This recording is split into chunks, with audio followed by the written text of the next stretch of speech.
performance in Bilal. I'm a religious teacher, so I show that to my students all the time, and Safwan's character is just so, the students hate him, but I love him. Thank you. I love playing Safwan. He's such a compelling person. Yeah, he really is. And He really is. You brought a lot of life to the character that's not there in the history book, so thank you for that. My pleasure, my privilege. So my question for both of you is, which role has had the most impact on your craft and on your skill as voice actors?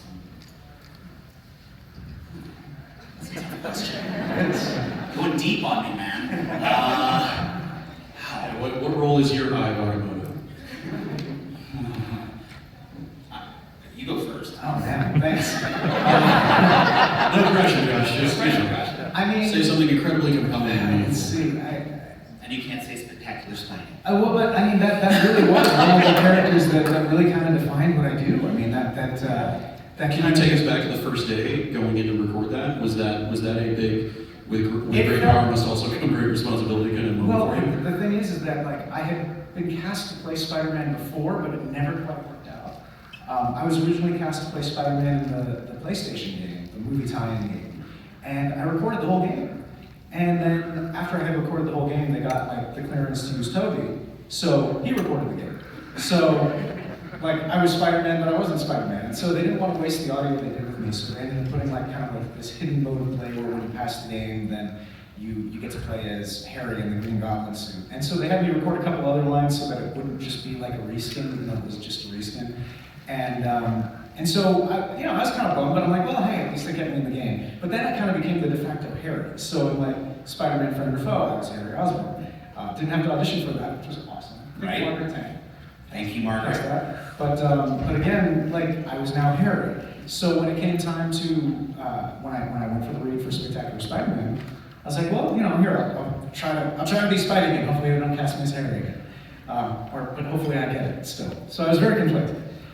But when I ended up getting it was like, I don't know, I felt vindicating. I was like, yes, I finally get to do this. I get to be Spider-Man. So I was extremely excited. But that, or I mean, maybe Hercules? Because Hercules was really like the first thing where I was really kind of like that bumbling teenage, but turns into the hero, and that kind of led into Spidey. I mean, there was a lot of overlap between those two characters. So even though Spidey was really the one that took off in terms of, I guess, following, like a lot of that stemmed from Hercules. So maybe Hercules, but then and then also Shiro. I mean, Shiro was very different because it was, well, for one, it was a different placement of voice. It was me being a much older character, not much older, but older than Spidey, teenage Spidey, and just getting to kind of be the leader of a team. That's been kind of a recurring theme in a lot of the stuff that I've done. I've gotten cast to play a lot of hero characters, and it's been fun to do it on both sides of the spectrum, where you're the guy, the kind of Captain America-ish or Shiro-esque guy who has all the answers, versus the one that's really just kind of figuring things out. Yeah, that's a good question. Yeah. If you hadn't brought up Bilal, I mean, I don't know that I would have even said this, because I don't think of it as a project that I did so many years ago. But that film, doing that film, that was the first time I played a serious antagonist, and it was the first time that I got to do feature film animation, which is always very different from television animation. Television animation is wacky comedy most of the time, or adventure. It's like an adventure show or a comedy show. Feature film always has those heart moments that you just, they have to be real. And so playing Safwan was my first opportunity to dive into that acting side. And I think it shaped the way that I became an actor after that. I would also say that I think all of the characters I've had the privilege of playing are all my babies in some ways. They all impact me. But the one besides Safwan that influences influenced the way that I approach was probably playing Poe for Kung Fu Panda, the franchise, specifically Legends of Awesomeness, Paws of Destiny, and sort of things. But